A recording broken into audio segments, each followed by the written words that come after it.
হবে। আর আমার বিশ্বাস নিবিড় ভাবে যখন আপনি এক একটা পদের অর্থ দেখবেন, আপনার এইখানে হিট করবে, এইখানে হিট করবে, তখন আপনি আল্লাহ চিনবেন। আজকে আমরা আল্লাহ চিনি না। যা হোক, আমি যেটা বুঝাইতে চাইতেছিলাম, শর্ত করতে পারতেছি না। মানুষ হিসাবে পছন্দ করলেন, মানবতা নাই। মুসলমান হিসাবে পছন্দ করলেন, কিন্তু ইসলামের ছাপ নাই। উম্মতে মুহাম্মদী হিসাবে আপনাকে পছন্দ করলেন, ওই নবীর উম্মত হিসাবে পছন্দ করলেন, যার উম্মত হওয়ার কারণে আদম আলাইহিস সালাম বলতেছে আমার চেয়ে কোটি গুণ বেশি ভালোবাসা। আল্লাহর এদের সাথে প্রমাণ পর্যন্ত দিলেন। আরো কয়েকটা দিতে পারি, ওনারই কথা। নবী পর্যন্ত অপেক্ষা করতেছেন আমাদের হাতের ছোঁয়ার জন্য।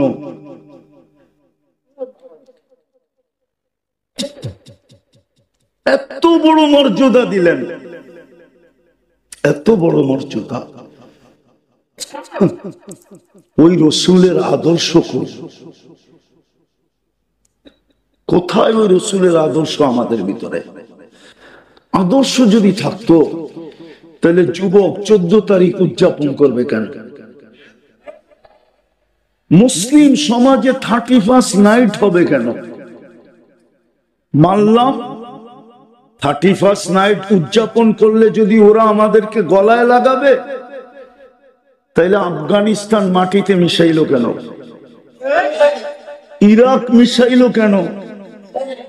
এখন ফিলিস্তিন মিশাইতেছে কেন? লিবিয়া মিশাইলো কেন? আমি তো ঘুরে বলতেছি, ওই দেশের মানুষগুলো তো বেশিরভাগ ওদের রঙে রঙিন ছিল, যেমন আজকে আমরা ওদের রঙে রঙিন। যদিও নামাজে বলি গায়রিল মাগদুবি আলাইহিম ওয়ালাদ-দাল্লিন, যদিও বলি আল্লাহ ওদের রং থেকে আমাদেরকে বাঁচান, কিন্তু ওদের রং থেকে তো আমরা বাঁচি নাই। তো আল্লাহ বলে যখন রং থেকে বাঁচিস নাই, তো হাতের থেকে বাইচা লাভটা কি? এই জন্যই তো ওদের হাতে আমরা মার খেতেছি। আল্লাহ বলে তুইও রং থেকে বাঁচস নাই। যখন রং থেকেই বাঁচস নাই, রঙই লেগে গেছে গায়ে, তো এখন হাতের মার খেলে অসুবিধাটা কি? এই জন্যই তো আজকে শত শত বৎসর ওদের হাতে মার খেতেছি। আর খাবেন না কেন? আপনি কেন খাবেন না? একটা উদাহরণ দিব। আমি যখন 2014 বছর আগে তুর পাহাড় দেখতে গেছি, 2010-এর দিকে, ওই সময় আমার মনে উঠছিল যে মুসা আলাইহিস সালাম তো এইখানেই ক্রেডিট কার্ড অর্জন করছিলেন, কালিমুল্লাহ। উনি আল্লাহর সাথে কথা বলে বিদায়, উনি কালিমুল্লাহ, ঠিক না? কিন্তু তখনই আমার মনে উঠছিল, উনি কালিমুল্লাহ হইলে হইব কি? আল্লাহ তো আমার সাথে কথা বলতে চায় বিদায় আমাকে এর চেয়ে বড় সম্মানিত করে দিলেন কালামুল্লাহ। মনে হয় আপনি দূরত্ব আর পার্থক্য বুঝতে পারেন নাই। ওইখানে কে কথা বলে? মুসা আলাইহিস সালাম কথা বলে বিদায় কি? আর এইখানে স্বয়ং আল্লাহ আমাদের সাথে কথা বলে বিদায় কি? এইখানে কোন যুবক বলুক, আমি পড়ার কথা বলতেছি না, পড়া বাদ দিলাম, কোন যুবক বলুক ডেলি আমি কোরআনটাকে নিয়ে একবার চুমা দিই, এই কথা মনে করা যে আল্লাহ তো আমার সাথে কথা বলতে চাইলো, বিদায় দিল কালামুল্লাহ। আমি পড়ি আর না পড়ি, চুমা তো দিতে পারি। বলুক এক যুবক চুমা দেয় কিনা? বলুক এক সাধারণ মানুষ যারা আমরা এখানে বসে আছি মুসল্লি, আমরা ডেলি কোরআন পড়ি কিনা? আচ্ছা, পড়তে না পারি, চুমা দেই কিনা? 2 বেলা কোরআনটাকে নিয়ে একটা চুমা দেই কিনা? আর আল্লাহকে বলি কিনা আল্লাহ ভালোবাসে? আল্লাহ তো আমাদেরকে এতটুকু সম্মান দিলেন যে আমি কথা বলার জন্য কালাম দিলাম, কিন্তু বন্ধুর উম্মত পড়তে জানলো না, তাইলে তো সে কোরআন খতমের সওয়াবও পাবে না। তো ভালোবাসা বঞ্চিত করতে চাইলেন না, যে পড়তে না পারো কোরআনের খতমের থেকে যেন সে বঞ্চিত না হয়। এই জন্য সবচেয়ে সহজ, সবচেয়ে ছোট, সবচেয়ে সহজ, সবচেয়ে ছোট একটা সূরা দিলেন ইখলাস। একবার পড়লে 10 পারা, দুইবার পড়লে, তিনবার পড়লে, বলুক এখানে কেউ যে আমি ডেলি এই নিয়তে 3 বার পড়ি যে আজকে আমার আমলনামায় 1 খতম কোরআনের সওয়াব লেখা হোক। কেউ পড়ে কিনা? একজন যুক্তি দিয়ে বোঝান। আপনাকে উম্মতে মুহাম্মদী বানানোর কারণে এত বড় মর্যাদার অধিকারী হইলেন। নবীদের চেয়েও কোটি গুণ ভালোবাসা আপনার সাথে আল্লাহর হইল। আচ্ছা, আজকের রাতটা কোন রাত্র? হ্যাঁ, জুমা শুরু হয়ে গেছে, ঠিক না? হ্যাঁ, গত জুমাও তো গেছে, ঠিক না? বলেন তো এখানে কেউ আছেনি 1000 বার দুরূদ পড়ছে গত জুমায়? বা জুমার দিন 1000 বার দুরূদ পড়ে? অথচ আমাদের নবীজির তো আবেদন ছিল, আমাদের কাছে আবেদন ছিল, অনুরোধ ছিল, দরখাস্ত ছিল, এমনকি নিজের হাত পর্যন্ত পাতা ছিল, শুক্রবারে আমার উপরে বেশি বেশি দুরূদ পড়ো। এই মাদ্রাসার ছেলেরাও তো পড়ে না। 24 ঘন্টায় যদি 1000 দুরূদ হয়, তাইলে পার ঘন্টায় কয়বার হয় বলেন? কিন্তু পড়ি তো না। কোরআন দিল, ছুঁয়া দেখি না, চুমা দিয়া দেখি না। এত বড় সম্মানিত করলো, আদর্শবাদী দিলাম, একটা দিন 1000 দুরূদ পড়ি না। 200 মনে হয় পড়ে না কেউ, 100 মনে হয় পড়ে না। আপনার বিবেককে আপনি প্রশ্ন করেন না, আমাকে প্রশ্ন করতে হবে না, আপনার বিবেককে আপনি প্রশ্ন করেন যে আপনি কি সুখে থাকার যোগ্য না যোগ্য না? আপনি মাইর খাওয়ার যোগ্য না যোগ্য না? যদি দুনিয়াতে এই অবস্থা হয়, কালকে কি অবস্থা হবে? কবরে 3 প্রশ্ন আমি মানি, কবরে 3 প্রশ্ন আমি, কিন্তু কবরে মৌলিক প্রশ্ন একটা। কয়টা? কয়টা? ইমাম বুখারী রহমতুল্লাহ আলাইহি একটা লেখছেন, ইমাম মুসলিম রহমতুল্লাহ আলাইহি একটা লেখছেন। এই 2 জনে 3টা লেখেন না, একটা। কেননা মৌলিক প্রশ্ন একটা হবে, একটায় পাস, পরের গুলা পাস বইলা লেখা হবে। একটায় ফেল, পরের গুলো ফেল বইলা লেখা হবে। প্রথম কবরের প্রশ্নই তো হইল মা কুনতা তাকুল, তুই দুনিয়ায় থাকতে কার আদর্শে আদর্শবান ছিলি বল। আবার নামও বইলা দিবে, মা কুনতা তাকুলু ফি হাদার রাজুলি মুহাম্মাদিন, তুই দুনিয়ায় কার আদর্শে আদর্শবান ছিলি? মুহাম্মদুর রাসূলুল্লাহর আদর্শে আদর্শবান ছিলি না অন্য কারে রঙে রঙিন ছিলি? যদি আদর্শে আদর্শবান হয়ে থাকে তো মুস্কি হাসি দুজনই দিবে, কেননা মুহাম্মদুর রাসূলুল্লাহ সামনে হবে, তো মুস্কি হাসি দুজনই দিবে যে কাকে কি প্রশ্ন করো তুমি। এ প্রমাণ কি দিবে? আমি প্রমাণ দিতেছি আমার আদর্শে আদর্শবান ছিল, নাইলে বারবার দুনিয়াতে আমার সাথে সাক্ষাৎ হইতো তো হইতো কি কইরা? একদিনও দেখি নাই। কয়দিন দেখছেন আল্লাহ রসুলকে? শুক্রবারে দুরুদই পড়েন না, কোত্থেকে দেখবেন? প্রশ্ন করার পরে দুজনেই মুস্কি হাসবে। তো জবাব এটাই আসবে, তুমি কার কাছে কি জিজ্ঞাসা করো? যদি আমার আদর্শই আদর্শবান না হইতো, তাহলে দুনিয়াতে আমাদের বারবার সাক্ষাৎ কি করে হইতো?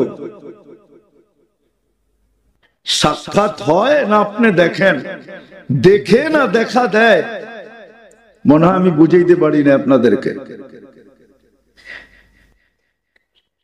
আজকে আমাদের দুরবস্থা এই জন্য, মানুষ মানবতা নাই, মুসলমান কিন্তু কোনো ছাপ নাই, উম্মত নবীর কোনো আদর্শ নাই। এই জন্যই আমার যোগ বিয়োগে মেলে না। আফগানিস্তান মাটিতে মিশছে, হয়তো একটু একটু যোগ বিয়োগে মিলছে, কিন্তু ইরাক মিটা গেল, এটা যোগ বিয়োগে মিলে নাই। কেননা ইরাকে তো একটা একটা করে দেখাই, ইরাকে তো কয়েকজন নবী ঘুমায় আছেন, এবং দানিয়াল আলাইহিস সালামও ইরাকে ঘুমানো।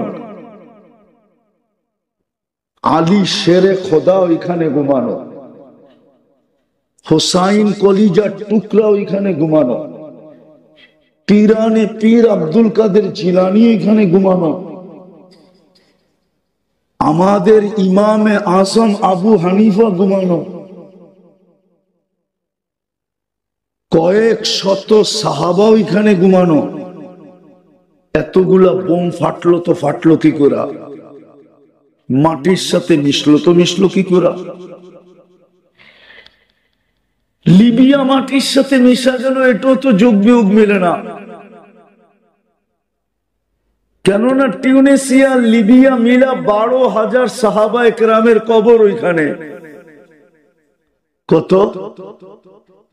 তমিমে দাড়ি ওইখানে, আবু লুবাবা ওইখানে, উকবা বিন নাফে ওইখানে। চিনেন এদেরকে? নামও তো শুনেন নাই কোনোদিন।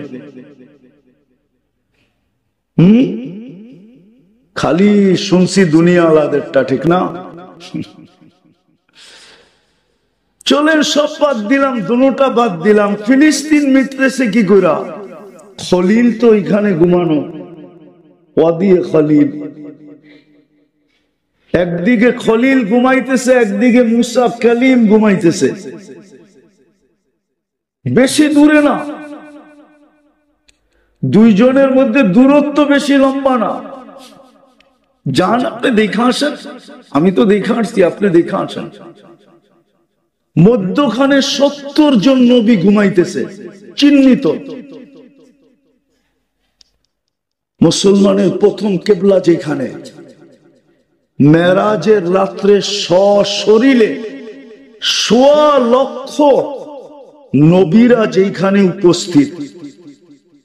মেরাজের রাত্রে বাইতুল মুকাদ্দাসে 1.25 লক্ষ নবীদের সম্মেলন ছিল সশরীরে। নাইলে আমাদের নবীজি ইমামতি করলেন কি করে? নামাজ তো পড়াইলেন, বক্তৃতা তো দিলেন, সবার কাছ থেকে বিদায় নিয়ে তো আরশে গেলেন। ওইটা মাটির সাথে মিশে তো মিশি কি করে?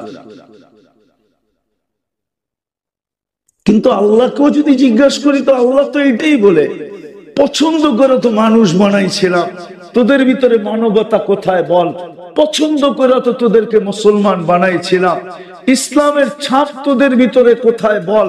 পছন্দ করে তো বন্ধুর উম্মত বানাইছিলাম। কার উম্মত? আপনি কার উম্মত আপনি জানেন না, আপনি চিনেন না মুহাম্মদুর রাসূলুল্লাহ। দুঃখ তো আমার এইখানে, বাংলাদেশে পাইবেন ইসলামী মহাসম্মেলন, নাইলে ওয়াজ মাহফিল, নাইলে তাফসীর মাহফিল, এই তিনটাই পাবেন। শানের রিসালাত তো পাবেন না। নবীর শান তো কেউ জানে না, যে আমার নবীর শান কত। আপনি নবীর প্রয়োজন রাখেন কতটুকু? একটা দেখাইলাম আমি সাজ্জাদে চলে আসছি, আর আসতে হবে না সামনে। বসেন বসেন বসেন বসেন, আমি সীমানায় চলে আসছি। বিদায় ভাবেন এখনো ফুললি অপারেশন শুরু হয় নাই। এটাই আল্লাহ বুঝাইছিলেন এক হাদিসে কুদসিতে, কোরআনও বুঝাইছিলেন, যহরাল ফাসাদ ফিল বাররি ওয়াল বাহর বিমা কাসাবাত আইদিন নাস লিউযীকাহুম বা'দাল্লাযী আমিলু লাআল্লাহুম ইয়ারজিউন। মাঝে মাঝে আমরা ছোটখাটো অপারেশন করব, যেন তোমাদের বিবেকের পর্দা খোলে, তোমাদের বুদ্ধি উদিত হয়, তোমরা যেন দৌড়ায় আমার দিকে ফিরে আসো। কিন্তু আমাদের বিবেকের পর্দাও খুলতেছে না, আমাদের বুদ্ধি উদিত হইতেছে না, আমাদের বুদ্ধি উদিত হইতেছে না, বিবেকের পর্দাও খুলতেছে না। হাদিসে কুদসি তো আল্লাহ বলছিলেন, ইল্লাম ইয়াতুবু ফাআনা তাবিবুহুম, তোমরা যদি আমার দিকে না ফিরলে তো আমি ডাক্তার হয়ে যাব, ডাক্তার, সার্জিক্যাল ডাক্তার, আমি অপারেশন চালাবো তোমাদের উপরে। আজকে অপারেশন চলতেছে। নাইলে আমি আগেই বলছি, সমস্ত নবীদের সাথে যত অঙ্গীকার না ছিল, আমাদের সাথে আর চেয়ে কোটি গুণ বেশি অঙ্গীকার ছিল।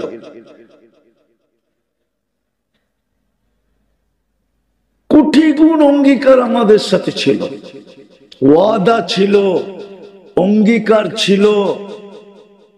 আর কি শব্দ পাবো বাংলায় খুঁজে পাই না, সবকিছু আমাদের সাথে ছিল। কেননা আমাদের পরে তো কোনো উম্মত নাই। ভান্ডার ভান্ডার রাখবেন তো রাখবেন কার জন্য? আমাদের নবীজির পরে তো নবী নাই, তাহলে আল্লাহ নিজের ভান্ডার রাখবেন তো রাখবেন কার জন্য বলেন? কি সর্বশেষ যে খায় সে তো পাতিল নিয়েই বসে, ঠিক না? সবার শেষে কে খায়? মা, ঠিক না? তো মা কি নিয়ে বসে? তো জামাই যদি শাশুড়ি জিজ্ঞাসা করে, আম্মা আপনি তো দেখি পাতিল লয়ে বসেন, তো শাশুড়ি হাসতে হাসতে বলে, বাবা তোমার ঘরে খাওয়ায়া এখন আর যা বাচ্চে আমি একটু কাঁচায় কোচায় খাই আর কি। আল্লাহ তো পুরো সবকিছু আমাদেরকে উঠায় দিলেন, কিন্তু তাকাইলে তো দেখা যায় আমাদের সবচেয়ে বেশি দুরবস্থা। এই দুরবস্থা তো 313 জন যখন ছিল তখনও ছিল না, যখন গায়ে কাপড় ছিল না তখনও ছিল না, যখন পেটে ভাত ছিল না তখনও ছিল না, যখন পায়ে জুতা ছিল না তখনও ছিল না, যখন মাথা গোচার ঠাই ছিল না তখনও ছিল না। আজকে কেন দুরবস্থা? একজন ধরলে 18 কোটির গলা টিপা ধরতে চায়। ইসকন কয়জন ধরছে? একজন, ঠিক না? আপনি তো 18 কোটি অবরুদ্ধ না? অবরুদ্ধ না, 18 কোটির গলা চিপা ধরতে চাইতেছে, বুঝাইতে চাইতেছে একটাই মানুষ। 18 কোটি এটি মানুষ না, এটি সব আগাছা।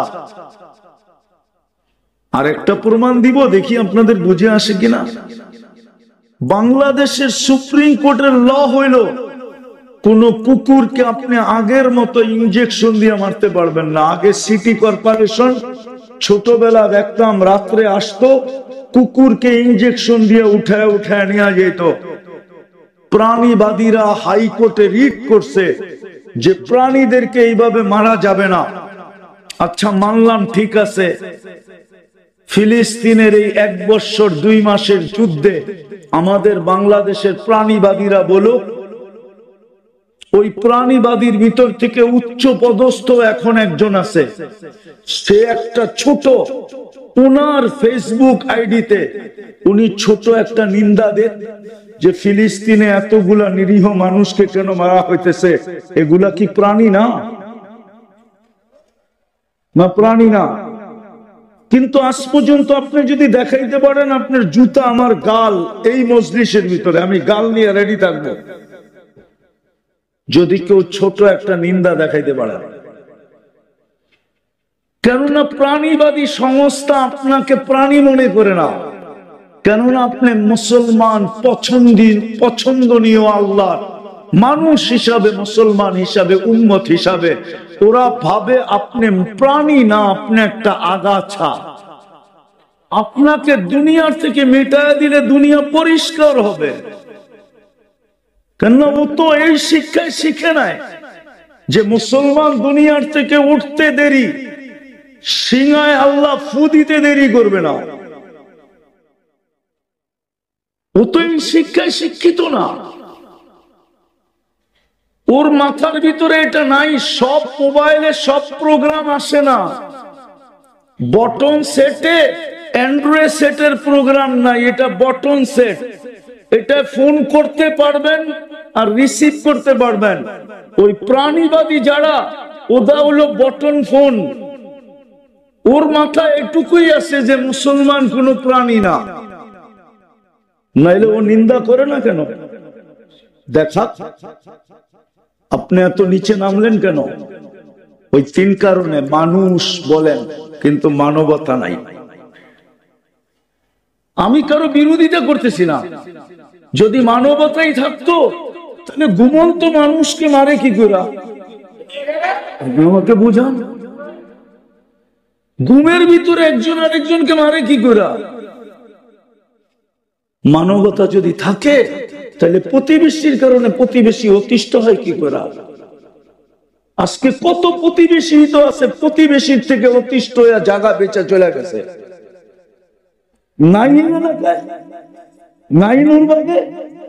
হ্যাঁ, চিনেন না?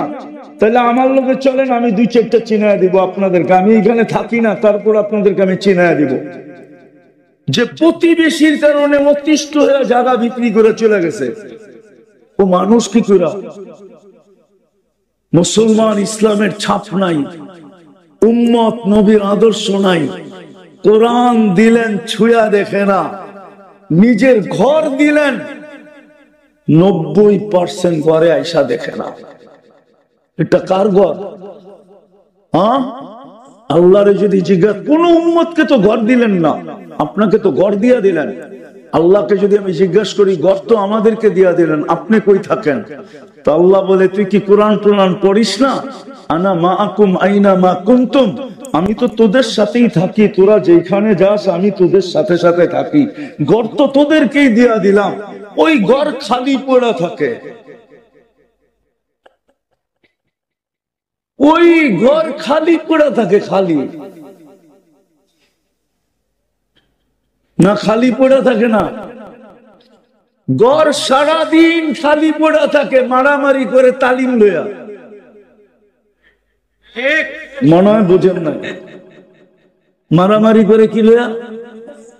মারামারি করে কি লয়া? বয়ান লয়া। অথচ সারাদিন ঘর খালি পড়া থাকে। লানত তোমাদের জিন্দেগির উপরে। এখনো যে বেঁচে আছি শুধু মুহাম্মদুর রাসূলুল্লাহর কারণে বেঁচে আছি। জিজ্ঞাসা করে ফেলছিলেন, অতীতে তাকায়া দেখতেছি সব উম্মতকে সমূলে ধ্বংস করে দিচ্ছেন, আমার উম্মতকেও ধ্বংস করবেন? তো বলছে, না বন্ধু, আপনার উম্মতকে সমূলে ধ্বংস করব না, আপনাকে অঙ্গীকার দিতেছি শুধু এই কারণে বেঁচে গেছেন, নাইলে বহুত বড় মাদ্রাসা আছে এখানে মাদানীনগর। জিজ্ঞাসা করে দেখেন, 1500 বছর কোন উম্মতকে আল্লাহ সুযোগ দেন নাই, এর আগেই মাটিতে সব মিশাইয়া দিচ্ছেন। 1500 বছর হয়ে গেছে, আপনাকে আমাকে সুযোগই দিয়া যেতেছেন। বিদায় আসেন, আজকে তওবা করেন। তওবা করবেন? করবা যুবক? তওবা তওবা করো, তওবা, নাইলে এইখানের দিন কাটা যাবে, কিন্তু ওইখানেরটা কাটবে না। কবরে যাওয়ার পরে যখন জিজ্ঞাসা করবে, ওই দিন জবাব মুখ দিয়ে আসবে না। হাউজে কাউসারে যাবে, প্রথম ডিসাইড হবে কিয়ামতের মাঠে হাউজে কাউসারে। প্রথম সিদ্ধান্ত হবে এটা কোন দিকে যাবে, ডাইনে না বামে, জান্নাত না জাহান্নাম। হাউজে কাউসারে ডিসাইড হবে।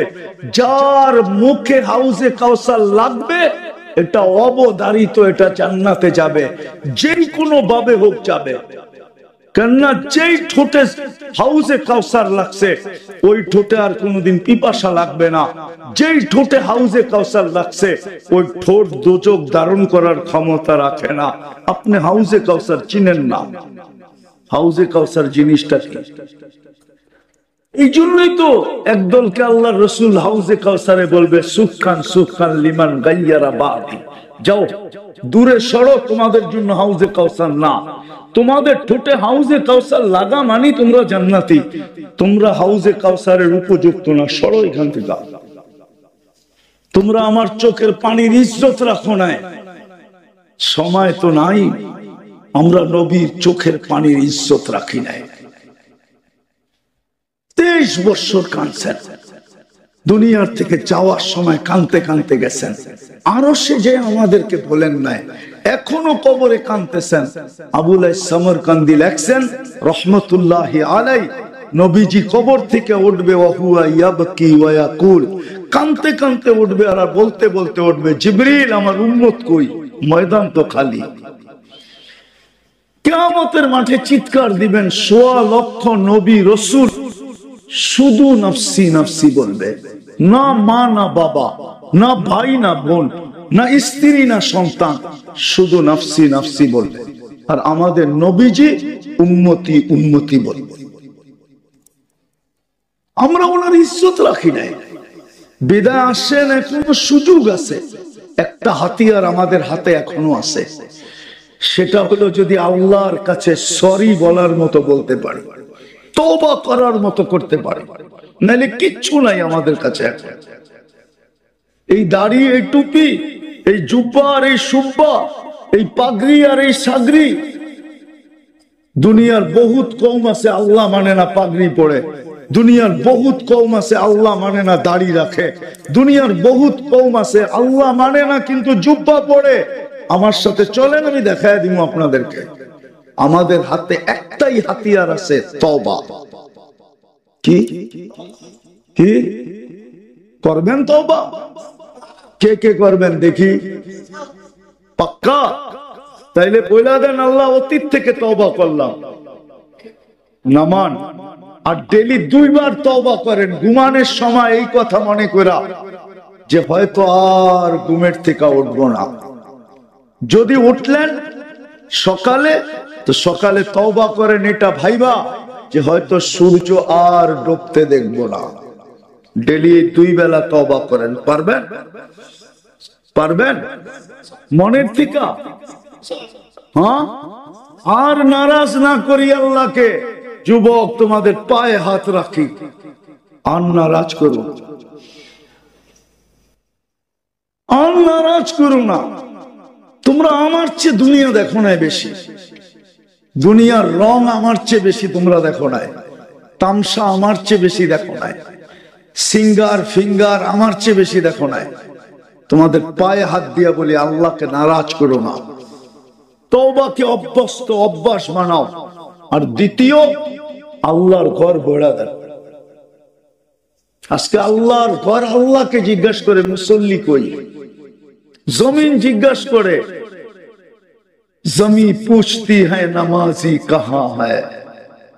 জমিন জিজ্ঞাসা করে আল্লাহ নামাজি কই, মসজিদ জিজ্ঞাসা করে আল্লাহ মুসল্লি কই। বিশ্বাস হয় না? হ্যাঁ, বললে তো আবার বলবে যাইফ। মসজিদ জিজ্ঞাসা করে আল্লাহকে, আল্লাহ মুসল্লি কই। গর্ত দিলেন, মুসল্লি তো নাই, আমার খোরাক তো নাই, কোথায় এরা? পড়তে পারবেন মসজিদ আজকের থেকে? কে কে পারবেন দেখি? যে মসজিদ ভরা দিব আজকের থেকে, নামান। আর যুবকদের পায়ে হাত দিয়া বলি, 31st নাইট উদযাপন করো না। আল্লাহর গজব আর টাইনা আইনো না। আছে বাংলাদেশে প্রমাণ আছে, 2013 কি 14 হবে, 31st নাইটের পরের দিন 7.8 ভূমিকম্প আসছিল, কিন্তু কোনো বিপর্যয় হয় নাই, শুধু সিগন্যাল দিয়ে চলে গেছে।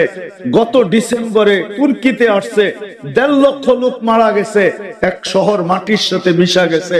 তোমাদের পায়ে হাত দিয়া বলি, 31st নাইট উদযাপন করো না। আল্লাহকে আর নারাজ করো না। আল্লাহ শুনায়া দিছে উম্মতে মুহাম্মাদীকে কিভাবে সাইজ করবে, কোন ওয়াশিং মেশিন দিয়া পুত পবিত্র করবে। এটা হাদিসে আছে যে তোমরা যদি বেশি বাড়াবাড়ি করো তাইলে তোমাদেরকে 2টা ওয়াশিং মেশিন দিয়া পরিষ্কার করব। কেননা বন্ধুকে লজ্জিত করব না, তোমাদেরকে ওয়াশ করে ছেড়া দেব। আল কাতলু ওয়াল সালাসিল।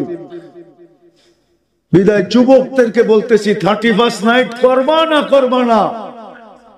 কে কে অঙ্গীকার করতে পারো যুবক বুকে হাত দিয়া যে 31 নাইট করব না? পাক্কা? যদি প্রস্তুতি নিয়েও থাকো তো প্রস্তুতি ছেড়ে দাও।